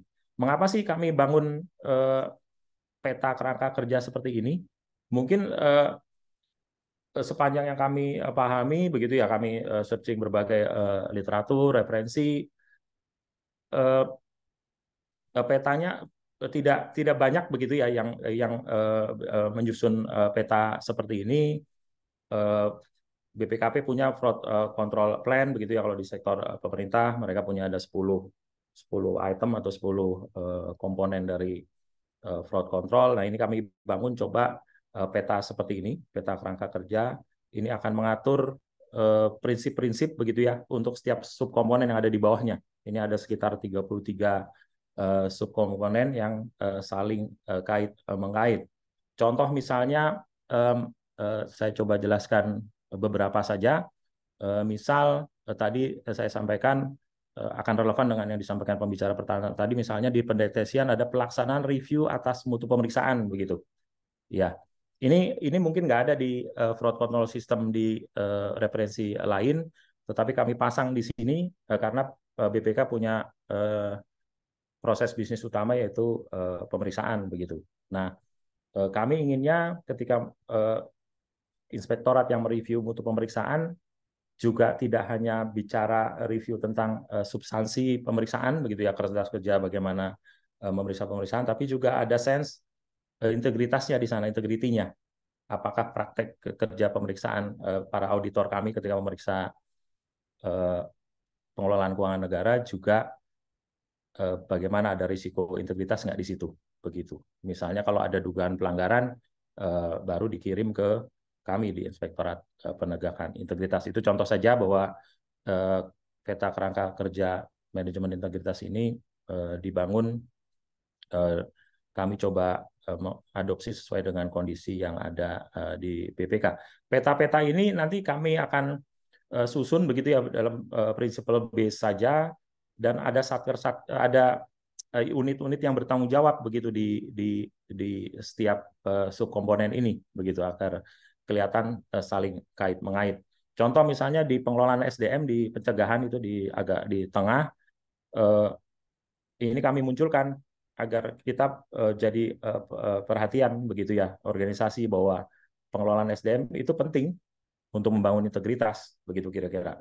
Jadi tidak hanya bicara integritas itu hanya untuk pengendalian gratifikasinya, hadiah begitu atau whistleblowing begitu, tapi mulai dari pengelolaan SDM, rekrutmen begitu contoh saja. Itu yang coba kami bangun. Ini terlihat di sini di setiap komponen ada pemanfaatan data analytics. Ini memang kami adopsi begitu ya dari fraud risk management yang diterbitkan oleh IIA dan ACFE. Ini kami coba bangun menggunakan ada pemanfaatan data analytics di situ. Nanti misalnya kita lakukan instrumennya, misal melakukan profiling terhadap para pemeriksa BPK, itu contoh saja. Jadi kami coba lakukan ini agar integrity manajemennya makin kuat, harmonisasi antar sistem begitu ya dapat bekerja, dan perhatian para individu termasuk leader di organisasi bisa paham bahwa ini saling terkait begitu. Selama ini tentu saja manajemen integritas di BPK berjalan begitu ya, tetapi peta ini belum kelihatan begitu. Jadi kalau secara visual ada seperti ini, akan terlihat bahwa semua saling mendukung. Misalnya tadi yang disebut Denis tentang penilaian risiko pelanggaran integritas atau fraud risk assessment ya kalau di publik. Ini kami sebutnya di pencegahan adalah penilaian risiko pelanggaran integritas dan kecurangan. Ini kami pasang di sini, walaupun itu nanti bagian dari risk profile dari BPK secara organisasi, tidak saja hanya risiko kecurangan, tapi juga risiko yang lain. Nah, tapi kami pasang di sini agar kita bisa tahu penilaian risiko pelanggaran integritas dan kecurangan memang harus dilakukan agar kita organisasi selalu aware. Itu contoh-contohnya. Kemudian tadi kalau mau dikaitkan dengan pemapar pertama di pemantauan dan evaluasi, mungkin tadi disebut-sebut juga masalah pengukuran integritas tadi atau self assessment. Ini kami pasang di komponen pemantauan dan evaluasi di situ. Sengaja kami pisahkan, jadi ada pengukuran yang ke individu, kami menyebutnya pelaksana BPK, itu maksudnya pegawai BPK, itu nanti diukur integritasnya, nanti kami akan bangun tools begitu ya, atau menggunakan tools yang sudah ada di best practice. Misalnya kalau di BPK itu memakai Intosen misalnya, itu dikembangkan oleh BPK Belanda. Mereka mengukur kerentanan integritas individu maupun organisasi, begitu bentuknya dalam bentuk workshop. Tapi nanti kami lihat bagaimana kami mengukurnya. Begitu, itu yang coba dikembangkan. Dan juga kita punya pemantauan dan evaluasi sistem ini. Apakah sistem ini semua berjalan dengan baik begitu. Jadi secara organisasi kita akan kami akan terus pantau apakah sistem ini yang terkait dengan manajemen integritas akan berjalan. Tapi memang tantangannya tentu saja nanti Bapak Ibu mungkin bisa respon implementasinya, karena berbagai sistem ini kan saling kait mengait. Mungkin ilustrasi di bawah. Lanjut, Mbak. Nah, ini ilustrasi sederhana aja Bapak Ibu. Lagi-lagi ya itu untuk memberi awareness gitu, perhatian para pegawai BPK bahwa sistem itu saling kait mengait begitu, tidak bisa satu sistem tidak bisa berjalan sendiri begitu. Contoh SPI kan pengendalian internal sebetulnya sangat terkait untuk mendukung integrity management gitu begitu di suatu organisasi. Begitu juga sistem GRC lainnya begitu kira-kira. Jadi memang integrity management tidak bisa terpisah dari sistem yang sudah berjalan lainnya. Kira-kira itu yang inti yang bisa saya sampaikan di sini. Tapi ke bawah itu praktek di BPK dan coba kita kembangkan. Kalau dari hasil analisis cepat kami tadi, kembali ke peta dulu, Mbak, maaf, ke atas. Ya, ini sebagian besar begitu ya, sebagian besar sudah dilaksanakan, ya. Tetapi tentu saja perlu banyak dikembangkan. Misalnya analisis cepat kami, misal pelaksanaan wawancara pengunduran diri, begitu. Mungkin fokusnya selama ini wawancara pengunduran diri hanya bersifat alasannya apa sih, keluarga dan sebagainya, mungkin karir di tempat lain, belum fokus ke apakah pengunduran diri seorang pegawai begitu ya di suatu organisasi terkait dengan integritas yang terjadi di organisasi misalnya. Nah, itu mungkin perlu ada juga, ini simple tapi penting. Kalau misalnya di organisasi beberapa pegawai keluar, mungkin perlu ditanya, jangan-jangan dia nggak betah gara-gara integritas di organisasi, dia nggak nyaman lagi sehingga dia pilih keluar, walaupun mungkin alasan yang mereka sampaikan alasan keluarga atau ingin karir yang di tempat lain. Itu contoh saja. Ini kalau ini memang ada di banyak ke fraud control system yang ada di referensi, contoh saja begitu. Itu. Nah, lanjut Mbak, ke bawah Mbak, maaf. Lanjut. Ya, ini kami ingin menyinggung sedikit begitu ya. Instrumen, tadi kita sudah bicara peta besar sistem manajemen integritas dan pengendalian kecurangan di BPK. Ini beberapa instrumen, jadi BPK sudah punya kode etik tentu saja, kemudian kami juga punya majelis kehormatan kode etik. Lanjut. Saya akan cepat saja ya, ini lanjut saja. Ya, ini contoh saja saling kait-mengait. BPK punya nilai dasar independensi, integritas, dan profesionalisme. Kemudian kami punya standar pemeriksaan keuangan negara. Di situ sudah disebutkan sebetulnya para pemeriksa harus bertanggung jawab untuk melaporkan jika mempunyai gangguan pribadi terhadap independensi dan integritas. Kemudian kewajiban dan larangan pemeriksa secara detail sudah diatur di peraturan BPK nomor 4 tahun 2018. Bapak Ibu kalau mau cek detailnya ada di peraturan.bpk.go.id. Ini salah satu instrumen kami. Lanjut, Mbak. Ya, ini tadi penerapan nilai dasar BPK. Kami punya kode etik seperti itu, mengatur tidak saja para pemeriksa atau pelaksana BPK tadi yang kami sampaikan, tapi juga anggota BPK. Anggota BPK ada 9, itu juga diatur mengenai kewajiban dan juga larangan-larangannya cukup detail. Nah, inilah yang menjadi kriteria kami ketika melakukan pemeriksaan jika ada dugaan pelanggaran kode etik atau integritas. Lanjut. Ya, ini cakupan kode etik BPK.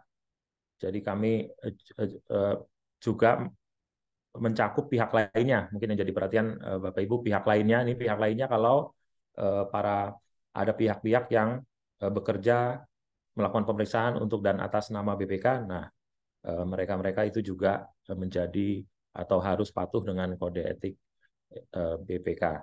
Begitu. Lanjut. Ya, ini majelis kehormatan kode etik. Kami punya majelis kehormatan kode etik. Nah, ini ada 5 orang majelis kehormatan kode etik BPK. Lanjut, Mbak. Ya, ya. Jadi unsurnya tidak hanya dari internal BPK, tapi juga dari pihak luar. Ini ada tiga orang yang dari pihak luar dan hanya 2 yang dari BPK. 2 itu anggota BPK.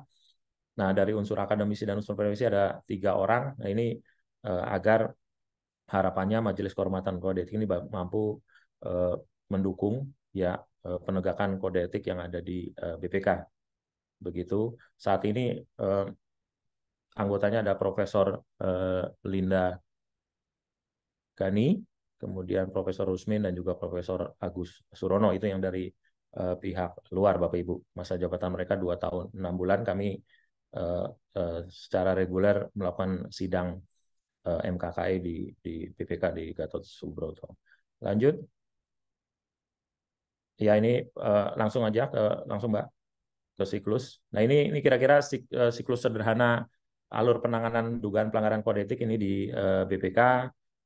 Kami di Inspektorat Utama, di Inspektorat Penegakan Integritas, membantu Majelis Kehormatan Kode Etik untuk melakukan pemeriksaan dugaan pelanggaran kode etik atau integritas yang dilakukan oleh pegawai BPK. Kemudian nanti kalau laporan sudah selesai, kemudian disidang dalam Majelis Kehormatan Kode Etik. Itu yang kami coba terapkan. Tetapi ada 2, karena kami adalah pegawai negeri sipil, para pelaksana BPK yang diduga melanggar juga nanti dilakukan pemeriksaan disiplin pegawai negeri sipil, begitu. Jadi cukup rumit ini prosesnya, karena ada dua pemeriksaan yang harus kami lakukan. Itu sih. Lanjut ke bawah. Ya, ini kami ambil dari berbagai referensi. Ini kami coba edukasi, begitu ya Bapak Ibu. Tadi kembali tadi misal di kerangka kerja sistem manajemen integritas dan pengendalian kecurangan yang ada di atas tadi, kami coba edukasi nih ke seluruh pegawai. Ini salah satu model untuk menghadapi dilema etik, begitu ya. Kadang kita karena perbedaan budaya, latar belakang dan sebagainya, kadang merasa itu benar, itu salah.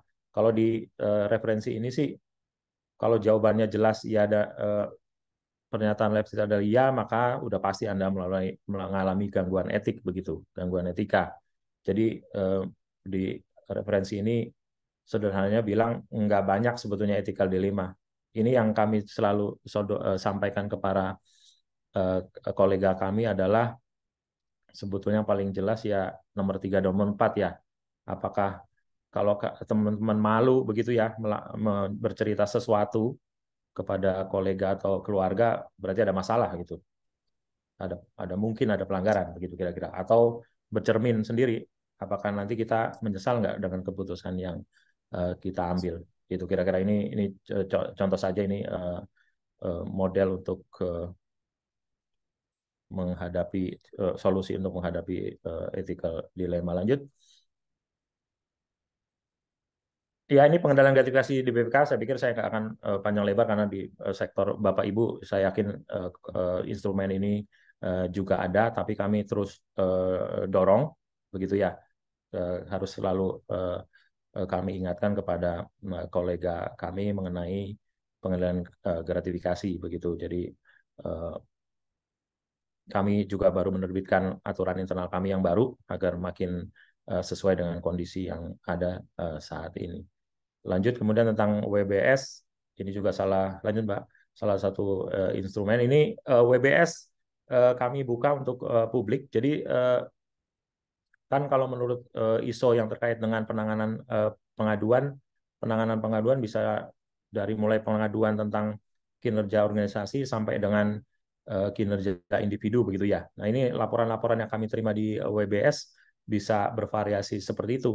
Malah kadangkala laporan-laporan untuk kementerian lembaga lain, Bapak Ibu, begitu. Jadi kami coba tampung, kami tindak lanjuti, dan kami salurkan ke pihak-pihak yang berwenang, begitu. Jadi kalau yang terkait dengan dugaan pelanggaran yang ada di pegawai BPK ya tempat kami yang menangani di Inspektorat Penegakan Integritas. Jadi Bapak Ibu, kami dorong jika memang mengetahui ada dugaan pelanggaran yang terkait dengan para pegawai BPK, silakan melapor di website ini. Mudah-mudahan informasinya cukup jelas sehingga kami bisa tindak lanjuti. Itu saja mungkin dari saya itu kalau di bawah tinggal jenis pelaporan dan sebagainya, saya pikir saya nggak akan sampaikan. Tetapi yang paling penting tadi sekali lagi adalah peta atau framework tentang sistem manajemen integritas dan pengendalian kecurangan yang terus kami kembangkan agar tadi semua sistem sinkron, saling ada harmonisasi begitu, perhatian para pelaksana, para pimpinan juga makin kuat, sehingga mudah-mudahan benar-benar integrity manajemennya berjalan begitu, nggak hanya sekedar dibicarakan atau sekedar kepercayaan. Tadi lagi-lagi ya saya cukup menarik tadi yang disampaikan pembicara pertama, sehingga saya lihat peta yang kami coba bangun tadi, tentu saja mengadopsi banyak referensi, itu relevan begitu yang disampaikan oleh beliau tadi. Demikian Mbak Neta, Bapak Ibu, mudah-mudahan bermanfaat. Kami menerima masukan, kita diskusi, saling mendukung demi tadi agar indeks persepsi korupsi Indonesia tidak terus mudah-mudahan meningkat, sehingga kita makin bagus begitu. Terima kasih banyak. Baik, terima kasih Pak Teguh atas paparannya, menarik sekali. Ini saya ada beberapa pertanyaan untuk Pak Teguh, tapi kayaknya disimpan dulu buat teman-teman yang lain, Bapak Ibu yang ada di Zoom. Oke, Bapak Ibu silahkan apabila ada pertanyaan bisa dituliskan di chat maupun nanti bisa raise hand ya. Sementara saya menunggu Bapak Ibu untuk menuliskan pertanyaan maupun raise hand, mungkin kita bahas dulu atau kita minta Denis untuk menjawab pertanyaan dari Pak Indra di Halim dulu ya. Oke, Denis, are you still with us? Yes. I am very much. Okay. Would you please answer the questions from Pak Indra di Halim there? He has questions for you. They're very broad questions, so I'll try to be brief. But first of all, thank you for those questions. So as to the first question, well, the exciting news is that this is actually an area where lots of things are changing right now. So until now, as in performing forensic auditing or forensic investigations, there is no real way in which the law in this country prescribed certain certifications in any way. Of course, there are professional organizations active in Belgium. You've got the IFA, the Institute for Fraud Auditors. You've got the ACFE, and there are many Belgian members, and of course, in many organizations that perform fraud forensic auditing, you will find people who have done certification with them, such as myself. But it is not a legal requirement here. That is about to change, quite possibly. In 2019, there was a European directive on whistleblowing, in which the European Union required the member states to enforce minimum standards in creating internal and external channels for whistleblowing. And the way in Belgium that that directive was put into legislation is now a process still being carried through. And for example, it looks, for example, in the federal public sector, in which I work, that some form of certification will be necessary to do forensic auditing in the federal public sector. So yes, that's about to change, quite probably. So thank you for that question. Now, as to the difference between police investigations, so the big difference, of course, is that police investigations, they work within the framework of the penal code. And of course, there a judge can, of course, allow the police to take certain measures that, of course, would never be available to people such as me as forensic investigators. For example, arrest warrants to basically keep people, interrogating people for hours, to search their personal belongings. So forensic investigation in this sense, in this country, by the law, is only covered as far as it only concerns data or property that belongs to the entity that is doing the auditing. So, for example, in the context in which I work, the Belgian federal government, of course, I have the legal right to take any data, any computer that belongs to the federal government. I can talk to federal civil servants, but of course I cannot go beyond that. So that's as to the first question. Second question, yes, how, well, what are the recommendations of companies, organizations to implement effective anti-fraud strategies? Well, that's of course a huge question, and that's of course, that will also depend on the organization in question, what their activities and processes are, and it depends on the risks. Now, I hope in my presentation I've indicated some ways in which that could go. Now, of course, also, and it's very much like because I was able to follow parts of Teguh's presentation, and and for example, the framework he shows, right, about different dimensions of an integrity management system. Well, of course, we have taken that on board as well. It's based on the COSO framework, right? And we've taken that on board as well. And in our fraud integrity auditing, we create a matrix, basically, in which we take these dimensions and we define different levels on which you could reach within those different dimensions. And so that allows us to really sort of specify what we do in an integrity audit is basically say to an organization, okay, in all of these 5 dimensions, you are here, but you could be going there. And those are the next step you can take. So as I say, what we, and of course, but in the very abstract sense, the recommendations we would make for effective anti-fraud strategies is, well, going back to what I said at the end about control measures. You know, control measures need to be well thought through, coordinated, and also supported and seen as legitimate by the people who have to use them. And then to the third question, well, yes, I mean, how can you assess the personal integrity of the people working for you? Well, of course, my broader point was that's actually a part of the integrity policy which you can't control completely. It's actually other things that you have to do. But yes, you can, of course, assess personal integrity in some ways, indirectly. And that also means, of course, having in place, for example, well, to give a concrete example, sorry, when you have, you can do reviews, for example. If someone has a civil servant who has to work with the public on a permanent basis, if you have, for example, a very effective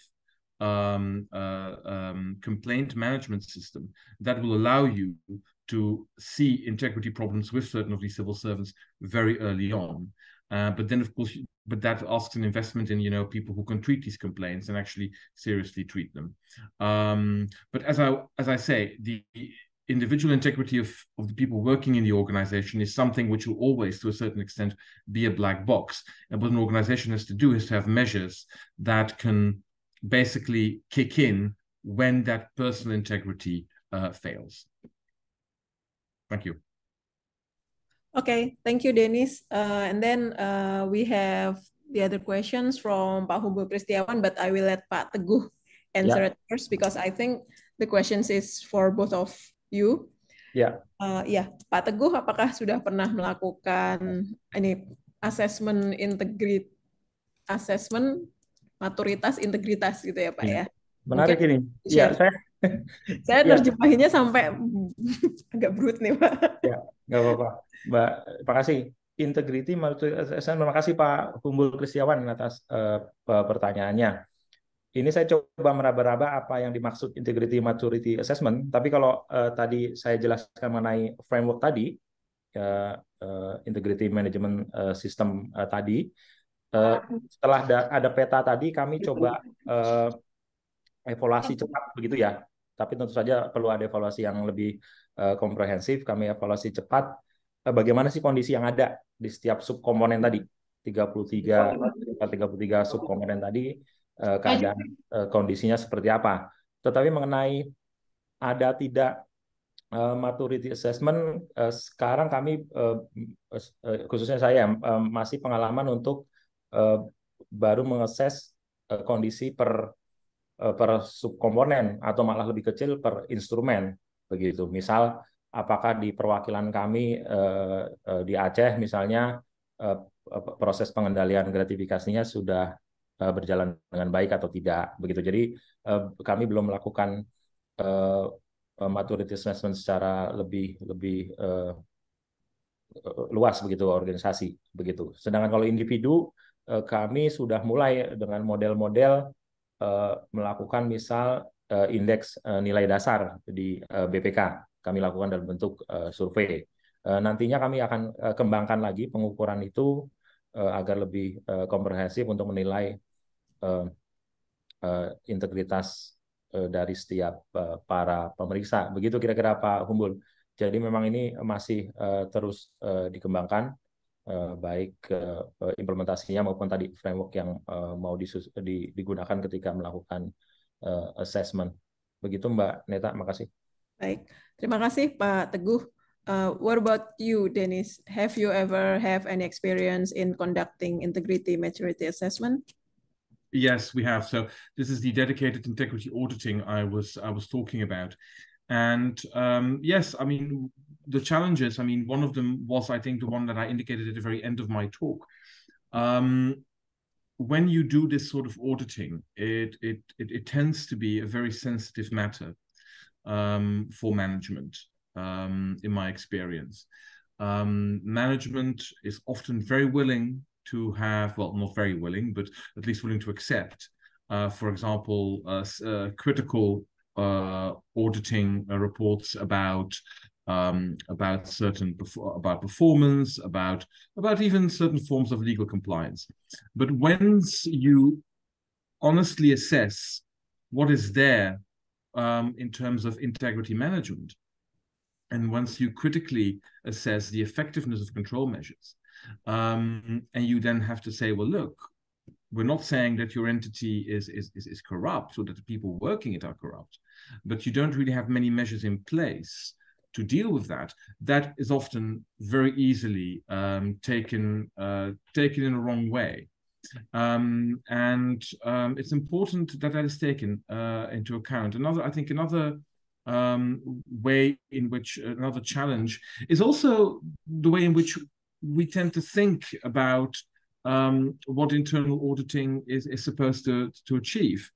I've met very good auditors, internal auditors, brilliant internal auditors, but people who will say, look, I mean, my job as an internal auditor is to assess processes and the risks to them, assuming that everyone who works in with these processes rather wants to do a good job, and I think that's a dangerous thing to do. So I think there are some sort of those are very general, more culturally determined challenges. And of course, you know, are auditing departments willing to put in the time and resources? Because of course, doing these sorts of integrity management audits, in my experience, is very time consuming. It's difficult to very narrowly circumscribe the time you can spend on those, right? If you have an internal audit where you sort of identify one or two processes and you look at the risks, I mean, there you can have a very tight auditing schedule. And that's far more difficult with these integrity management audits, certainly when you're first starting out with them and entities haven't gone through this process before. So I think those are some important challenges to take with us. Okay. Thank you, Dennis. And I think the next question is also for you. How could internal audit... Okay, yeah, sorry, I'm looking at it now, yes. Okay. Well, yes, thank you. How could we tackle these issues? Exactly, it's the perfect follow-up on what I was just saying, right? I think there are a number of ways. I think, well, first of all, the obvious answer is, well, to just keep doing them. I think it's a relatively new phenomenon, and then I think it will always create surprises, and it will also take some time for management, certainly where I'm working in the public sector, to get used to the fact that there are going to be critical assessments of how they manage and plan and integrity in their entity. And I think in that sense, the answer is, well, time. We keep doing it. We keep making clear that this is not about assessing their personal integrities of the people in their organization. It's about what they have in place. That's one thing. The second answer, and that's where I speak far more as a forensic auditor here, is, of course, what I have discovered is that when you perform an investigation, when there is actually a scandal or a complaint about a government entity, and then you find that, in your report, that the breach of integrity was only possible because there were certain structural factors that were not covered well, then, of course, management will be very receptive to for example, your suggestion that they should have a integrity management review. Because then, of course, the problem has obtained. They've seen the damage that a complaint can do, and so then they're very receptive to it. So, and of course, it also it depends what the functional equivalent of your board is. But of course, in my context, in the government context, of course, if politicians, if ministers are willing to put pressure or at least signal towards the senior civil servants, the management, that this is something they really care about, then, of course, that also creates space for internal auditors to look at these things. Okay, thank you, Dennis. And I think we will have Pak Aswin Diputra. If you want to open your camera or microphone, Pak Aswin. Okay. Ya, silakan Pak Aswin. Okay. Hello, Dennis. I am Aswin. Hello. From Indonesia, especially from Central Kalimantan. Okay. So when we are talking about the integrity, in my company, which is the palm oil company, the president message with regards to code of conduct, culture, and integrity can be accessed by us through the internal website. However, when we conduct several interviews with the workers, the fact that they don't understand and socialization are not conducted by the related department or even their superior never see such a thing. Basically, our companies have more than 15,000 workers, which are possibly the relevant departments are supposed to conduct the socialization as they work. If we found that some workers are afraid of integrity during their services, what do you think? How can we tackle this matter? That's it. Right. Well, thank you so much. The sound quality on my end wasn't great, so I hope I got your question right. So I'm going to repeat it to you. So are you saying in such a large company such as yours, how can you make sure that you get to talk to everyone and make sure that... Right. Yeah, exactly. Okay. So that's a very fair question. And it goes directly into what I was talking about, the control measure fallacy, right? How are control measures really being implemented and being experienced by the people in the field? That's one thing. And also what you say about culture. Often when we've done these integrity audits, then the management will tell us, well, we have a great culture in integrity, and everybody believes that and everybody thinks that. Yeah. And then, of course, when you talk to people, they often have a different perception of that. So how can you do that? I think I'm going to give you a sort of an almost idiotic answer, and I apologize for it. But it's having the resources or dedicating the resources to basically do auditing that has room to talk to these people, right?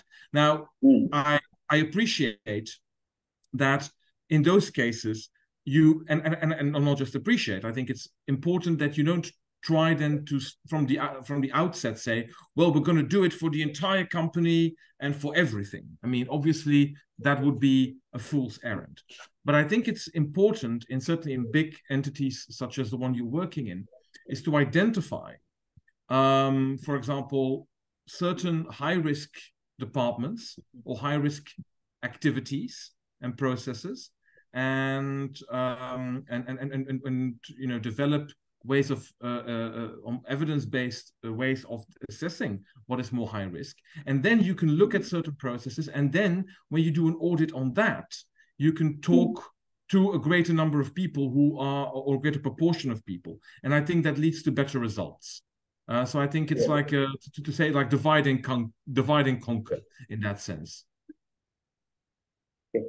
Because one thing that I have remembered that once the superior, for example, the manager had do the some manipulation, and then he asked their subordinates to do the same what they are instruct, but it is opposite with our SOP. And then due to this, subordinate doesn't know anything, and he doesn't want to get any problem from his superior. He just follow what it is, because he afraid also to disclose this matter. He also even don't know how can I disclose this matter to whom I can close this matter. That's what happened in our company. Okay, thank you lah. Thank you. Thank you so much. Thank you, Professor. Oke, baik. Selanjutnya kita ke pertanyaan dari Pak Paulus untuk berdua ya, baik Pak Teguh maupun for Dennis. Pak Teguh, bagaimana pendapat Pak Teguh tentang pemberian rewards, cashback? Zaman sekarang rewards jadinya cashback ya Pak ya? Ya. Kalau ada loss recovery. Ya, tentu saja ini jawaban cepat saja Pak Paulus ya. Terima kasih banyak. Ya, kalau saya pribadi sih ini ide yang menarik begitu ya. Tapi kalau untuk sektor pemerintah tentu saja perlu dipikir ketentuan yang mengaturnya begitu. Tapi ini cukup menarik untuk mendorong begitu ya. Tidak saja kerugian yang lebih besar begitu terjadi di sebuah organisasi atau perusahaan, tapi juga mendorong para pelapor gitu untuk yang tahu pelanggaran integritas untuk segera melaporkan dugaan pelanggaran begitu. Cukup menarik ini. Apakah sudah pernah ada ide ini Pak untuk dibuat peraturannya atau mungkin dasar hukumnya seperti itu Pak? Yang ini belum. Terus terang di organisasi belum. Yang sudah adalah bagaimana menarik kerugian itu dari pelapor. Itu sudah ada begitu. Tapi ini kan mekanisme adalah reward kan. Belum ada ya Pak ya. Belum mekanisme rewards ke para pelapor ya. Tapi kalau menarik kerugian negaranya dari yang melanggar sudah diatur Mbak Neta. Oke, terima kasih Pak Teguh. Dennis, what do you think if a company provides rewards or maybe cashback from loss recovery if there's a case of whistleblowing that was proven? Sorry, could you say, if a company provides rewards or cashback? You mean like rewards for coming forward with information about? If he did that, right. Someone do whistleblowing. Well, I honestly have no data, comparative or otherwise, on how that would work. I think certainly in the context in which I work, the civil service, there will be great resistance to it. And I think also for almost moral reasons. But I think look, the perverse incentives obviously are obvious. And I'll point out one problem with this. Apart from all the ethical ones and the cultural ones, and that is the following. Experience has taught me, at least, and I think many people who perform fraud auditing, the whistleblower, we all have this sort of Hollywood image in our heads, right? Where a whistleblower is this very the white knight on a white horse who wants to combat corruption and fraud, and who comes in and basically wants right to be done. Of course, when you actually work in this profession, you know, and everyone knows, that the situation is far more complex. People, whistleblowers who come forward, are quite often people who, for a long time, have been implicated in the breaches of integrity that are being reported. It's very seldom a clear-cut moral story. And I think when you take that into account, already the idea of providing financial incentives for whistleblowing becomes like already very difficult, I think, because you could be creating almost like an incentive. You could be rewarding people who, for example, quite often there are cases where in reports that we have made, the whistleblower himself also is part of the investigation. And we have to talk about him. And I think to do that, whilst at the same time having a system where you provide cashback to people like that, I think is very difficult to do. But once again, the caveat, I have no data in the literature or things that I've seen myself that provide us a way of comparing how that makes systems more effective. Okay, thank you, Dennis. Last two questions, Pak Teguh. Pertanyaan dari Pak Ahmad Mugis, bagaimana kalau mengambil data gitu, tapi tidak izin user? Apakah ini terkait dilema etik atau bagaimana, Pak Teguh? Iya, menarik ya, Pak. Makasih banyak, Pak Mugis. Iya, itu Bapak menyampaikan bahwa di perusahaan ada piagam audit, gitu bisa akses keseluruhan, tapi boleh nggak kita ngambil tanpa izin? Saya pikir tergantung penugasan ya, Bapak Ibu. Pak Ahmad, apakah ada penugasan khusus begitu, misalnya melakukan forensik atau investigatif yang memang boleh seperti itu di perusahaan Bapak atau tidak begitu? Kalau pemeriksaan yang umum kan tentu saja perlu diskusi dengan user, begitu ya kira-kira. Kan ini tiba-tiba misalnya kita gara-gara cuma sebagai internal auditor kemudian selalu bisa ngambil data dan informasi, saya pikir menurut pendapat saya juga kurang tepat. Tapi jika ada penugasan begitu ya di unit internal audit dan itu diperbolehkan gitu ya di organisasi, saya pikir tidak masalah. Langsung saya jawab yang kedua ya Bu Neta ya, karena udah 7:09. Ya, yang kedua tentang strengthening integrity management dalam organisasi. Iya, ini kan tadi saya sampaikan sebetulnya fungsi itu misalnya di Australia ada seorang officer, kalau di samakan begitu kira-kira di tempat kami saat ini sih belum banyak nih yang terdorong untuk melaporkan ethical dilemma. Itu yang kita sedang coba edukasi Bapak Ibu begitu. Jangan-jangan gitu ya, sebetulnya ethical dilemma itu sangat minimum begitu. Karena sudah ada aturan yang jelas, makanya kami selalu edukasi. Kalau jawabannya tadi ya contoh saja pertanyaan-pertanyaan menghadapi ethical dilemma udah jawabannya jelas ya, berarti memang itu bukan ethical dilemma gitu. Jadi harusnya udah bisa diambil keputusan oleh mereka. Itu dugaan yang pertama. Dugaan yang kedua, jangan-jangan memang saluran ini belum terbuka penuh untuk mereka bisa dengan mudah menyampaikan berbagai ethical dilemma yang dihadapi oleh para pegawai. Itu yang kami coba terus kembangkan sih, Pak Ibu Deviani Wijaya. Begitu Bu, makasih banyak. Oke, terima kasih Pak Teguh. Last questions for you, Dennis. We already running out of time. Sorry. What about the specific role of ethics committee in strengthening integrity management within our organization? Maybe in your organization. Right. So about ethics committees, and I think it's a very good question. Well, once again, I mean, it depends how you do it. I think if it's done well, an ethics committee can be a wonderful way, actually, of bringing and ensuring that the control measures, that the ethics rules that are there in an organization are actually shared by everyone in the organization and seen as legitimate. If an ethics committee is a forum where people from all parts of the organization have a voice, and where they can open and where they can really discuss, for example, the ethical rules that are important for the company, and then the results of that discussion can be filtered back to everyone in the organization, and there is a return on that. I mean, I think an ethics committee can be absolutely crucial. Once again, what I was talking about earlier in the control measure fallacy, if certain ethical rules are seen as illegitimate, it will motivate people to commit integrity breaches.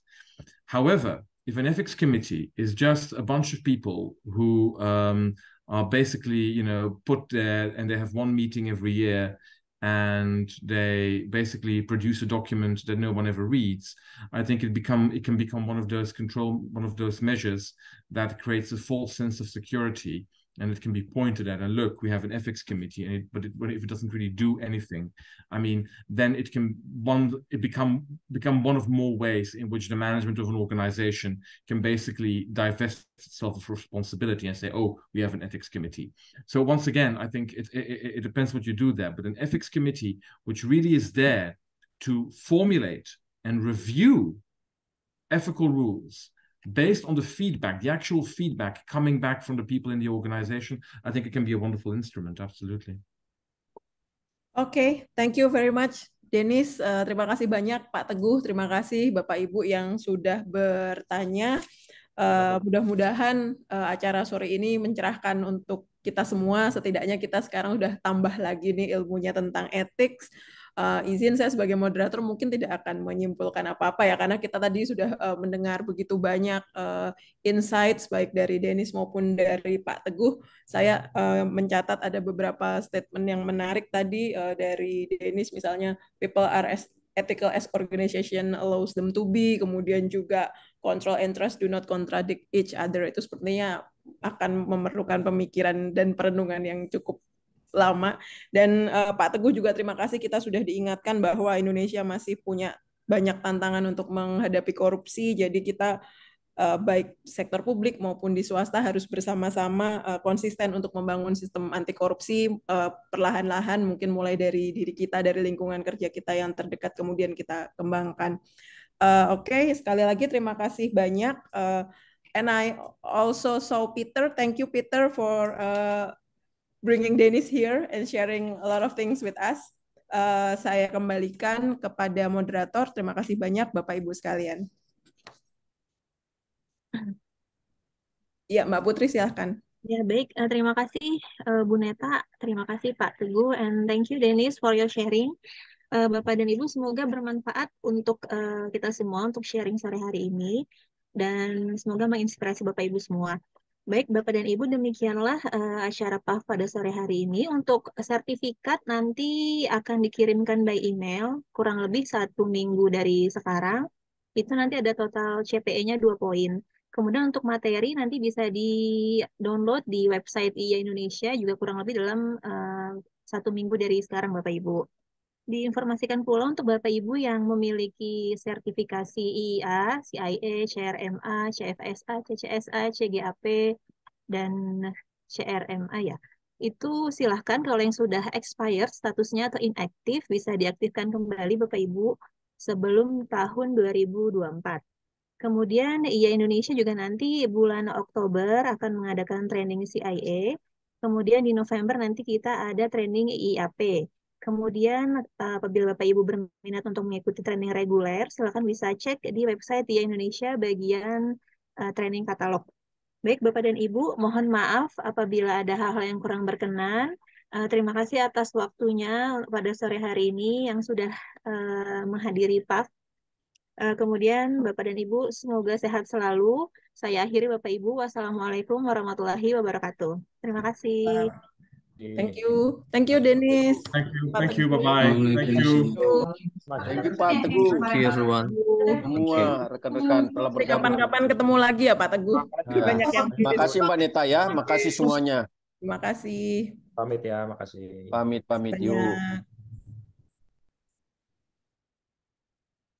Aku mau ngobrol lagi.